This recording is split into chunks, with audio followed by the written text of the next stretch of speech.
Je vous salue, chers frères et sœurs qui aimez Dieu de tout votre cœur. Alors, dans l'histoire de la chrétienté en Europe, il y a eu un conflit entre catholiques et orthodoxes à propos de la personne du Saint-Esprit. Dans la foi catholique, il est dit que le Saint-Esprit procède du Père et du Fils. Que le Saint-Esprit procède du Père et du Fils. Mais Jésus-Christ, dans une déclaration, a dit « Je vous enverrai le Saint-Esprit, le Paraclet, qui procède du Père. » Et c'est cet aspect-là que les orthodoxes ont retenu. L'Église orthodoxe grecque, l'Église orthodoxe russe, etc. L'Église de Constantinople, c'est-à-dire en fait les chrétiens d'Orient. Pour eux, le Saint-Esprit procède du Père. Les catholiques ont dit le Saint-Esprit procède du Père et du Fils. C'est ce que les gens appelaient le conflit du filioque. J'ai fait même un enseignement sur la question, mais je reviens là-dessus parce que je trouve que ces Européens qui n'étaient vraiment pas des bons disciples de Jésus-Christ, pourquoi est-ce que vous vous entretuez pour ça? Est-ce qu'on peut connaître Dieu pleinement tant que nous sommes des humains, pécheurs et sur terre? On ne peut pas connaître Dieu pleinement. Donc on n'a pas à faire des palabres, même quand on n'est pas d'accord avec quelqu'un. On prie, si on est dans la vérité, on estime qu'on est dans la vérité, on prie le Saint-Esprit de l'éclairer, on prie le Seigneur de l'éclairer. Mais on ne s'entretue pas pour ça. C'est ce que les chrétiens d'Europe l'ont fait. C'est pour ça que je dis que ceux-là, ils n'ont jamais été de bons chrétiens. S'ils étaient de bons chrétiens, que leur société était des sociétés chrétiennes, ils n'auraient pas fait la traite négrière, ils n'auraient pas fait l'esclavage, ils n'auraient pas fait la colonisation, ils n'auraient pas perpétué l'impérialisme et le néocolonialisme. Ils n'ont jamais été de bons disciples de Jésus-Christ. Ils se sont servis de cette religion simplement comme un outil pour dominer d'autres. Voilà. Alors, qu'est-ce qu'il a dit? Je vous ai expliqué que pour comprendre la Trinité Sainte, il faut voir cet élément que j'ai appelé la pensée, la parole et l'action. Jésus-Christ, il est dit, il est la parole de Dieu. Il est la parole éternelle de Dieu. Mais la parole vient d'où? La parole vient de la pensée. Donc, si Jésus-Christ est la parole, on peut dire que le Père est la pensée. Et quand on prie, qu'on dit au nom de Jésus, celui qui accomplit ce que nous demandons, c'est le Saint-Esprit. Donc, on peut dire que le Saint-Esprit, c'est l'action. Nous, les êtres humains, c'est ce que nous faisons. Nous pensons, nous parlons, nous agissons. Avant de parler, on a pensé. Et puis, on a parlé. Et puis, maintenant, on fait quoi? On agit. On agit. Mais quelquefois, on utilise des termes qui ne rendent pas. Parce que il faut comprendre une chose. Hein, les mots humains ne peuvent pas toujours rendre des réalités divines. Oui, parce que les mots humains sont limités. Les langues humaines sont limitées. Hein? Il y a des vérités divines que les langues ne peuvent pas rendre, que les mots humains ne peuvent pas rendre. Nous ne comprendrons cela parfaitement que quand nous serons avec le Seigneur dans son royaume. C'est ça les faits. Vous comprenez? Alors, pardon, on a dit que Jésus-Christ est engendré du Père. J'ai fait une vidéo, un enseignement pour dire que le meilleur mot qui peut rendre bien l'idée, c'est le jaillissement. Parce que la parole est un jaillissement de la pensée. La parole est un jaillissement de la pensée. Donc, la parole, là, c'est la pensée quand elle se fait entendre. Donc, on peut aussi la pensée, c'est la parole silencieuse. Vous comprenez? Mais c'est pour ça que, quand on a pensé, on a parlé, l'être humain lui peut mentir, mais Dieu lui ment pas. Maintenant, quand on agit, alors, l'agir révèle la parole et la pensée. Parce que quelqu'un peut vous mentir. Mais quand vous allez le voir agir, vous allez comprendre que vous a menti. C'est pour ça que le Saint-Esprit aussi a été appelé l'Esprit de vérité. Le Seigneur Jésus-Christ a appelé le Saint-Esprit l'Esprit de vérité. Parce que le Saint-Esprit, c'est l'agir de Dieu, c'est l'action de Dieu. Quand on a prié là, c'est le Saint-Esprit qui accomplit cela. Le Saint-Esprit, il est avec nous ici sur terre. Depuis la Pentecôte, le Saint-Esprit est là. Si Jésus-Christ a fait l'ascension, le Saint-Esprit a fait la descente. Le Saint-Esprit est là. Vous comprenez? Mais, parce que les gens ont dit, ils procèdent du Père. Pour les orthodoxes, ils procèdent seulement du Père. Les catholiques ont dit qu'ils procèdent du Père et du Fils. À cause de ça, ils se sont entretués. Ils se sont maudits même au début du XIe siècle. Ils se sont maudits. Catholiques et orthodoxes se sont maudits. Vous voyez, des gens qui se réclament de la même personne, le Seigneur Jésus-Christ. Mais, procéder. C'est pour ça que je dis que les mots ne rendent pas toujours comme il faut les réalités divines, les réalités spirituelles. Alors, par exemple, bon, il y a procédé avec E accent aigu, ça c'est façon d'agir à l'égard d'autrui, comportement, conduite éclairante.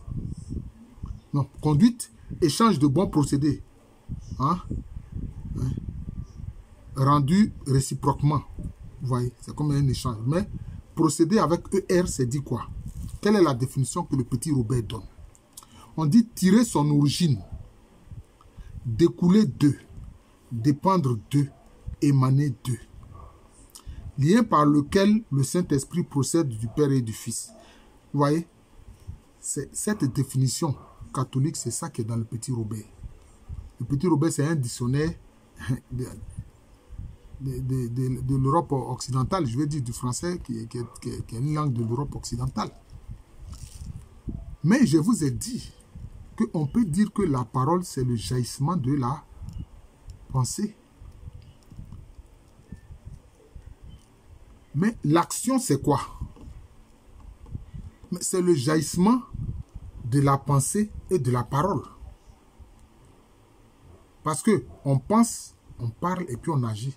Quand quelqu'un agit là, c'est par rapport à sa pensée, c'est par rapport à sa parole. Mais, il peut agir sans parler. Il peut agir sans parler. C'est pas vous si vous comprenez ce que je veux dire.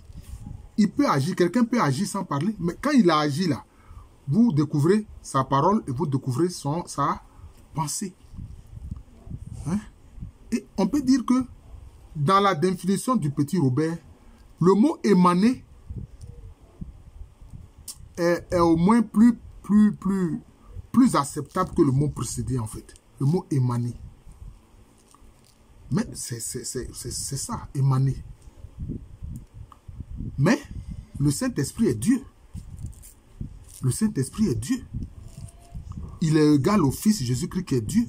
Il est égal au Saint-Esprit qui est Dieu. Il est égal, le Saint-Esprit est égal au Fils Jésus-Christ qui est Dieu. Il est égal au Père qui est Dieu. Il n'est pas inférieur.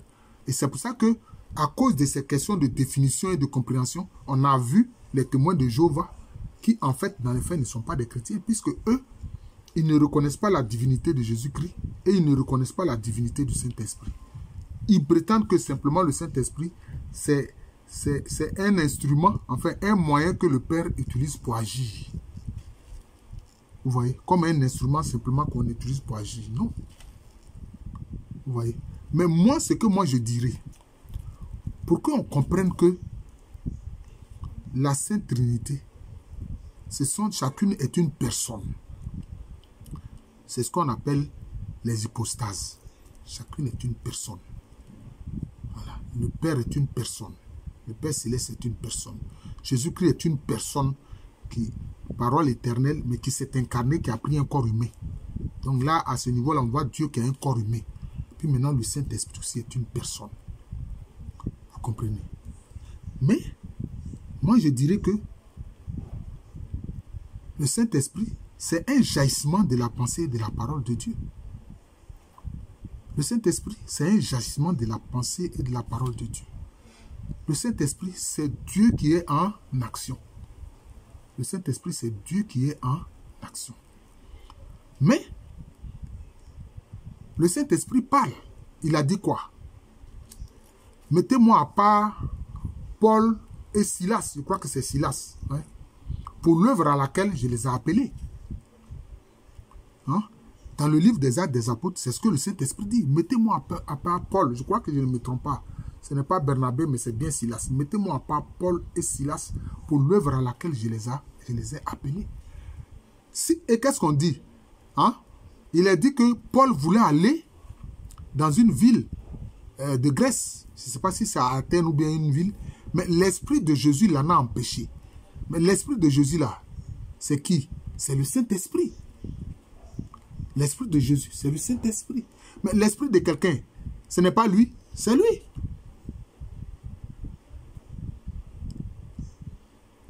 Est-ce que vous comprenez? Il a dit, l'Esprit de Jésus l'en a empêché. Donc, le Saint-Esprit, c'est l'Esprit du Père et du Fils. C'est aussi l'Esprit du Père. Vous comprenez? Alors, quelquefois, quand on dit des mots qui vraiment ne traduisent pas assez bien cette réalité divine, on peut en arriver à des erreurs, comme on le voit avec les témoins de Jéhovah, hein, qui rejettent la divinité de Jésus et la divinité du Saint-Esprit. Ils ne reconnaissent que la divinité de Jéhovah, c'est-à-dire le Père, en fait. C'est comme les églises aussi qui sont monophysites, c'est-à-dire qu'ils reconnaissent qu'une seule nature en Jésus-Christ. Soit ils disent que c'est un humain seulement, soit ils disent que c'est Dieu seulement.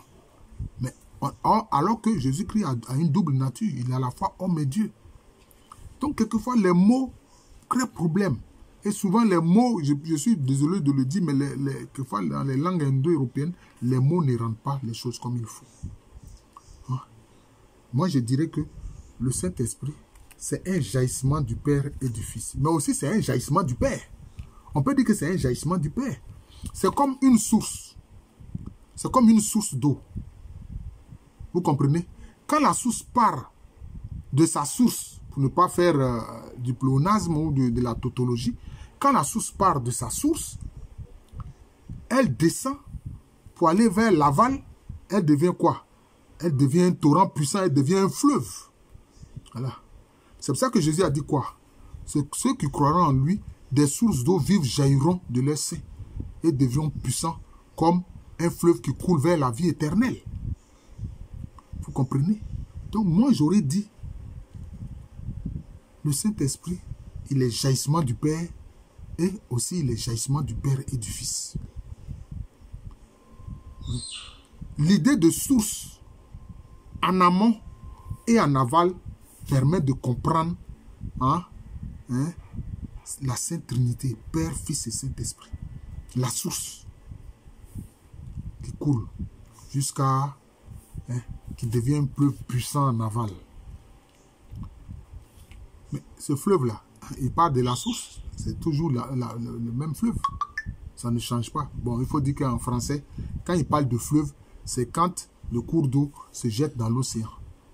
Et il parle de rivière quand ça ne se jette pas dans l'océan. Bon, ça, c'est encore une autre définition des Français.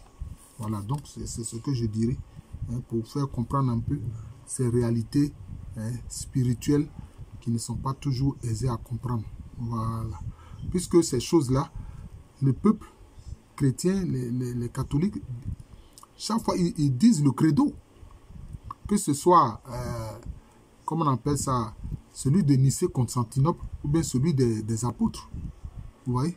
Mais ils disent, mais est-ce qu'ils comprennent toujours? Ils ne comprennent pas. C'est pour ça que nous autres, on essaie d'expliquer cela. Voilà, on essaie d'expliquer. Et c'est pour ça que moi, j'invite les gens à s'abonner à ma chaîne. Voilà. Mon enseignement est conforme à ce que dit l'Église catholique. Voilà.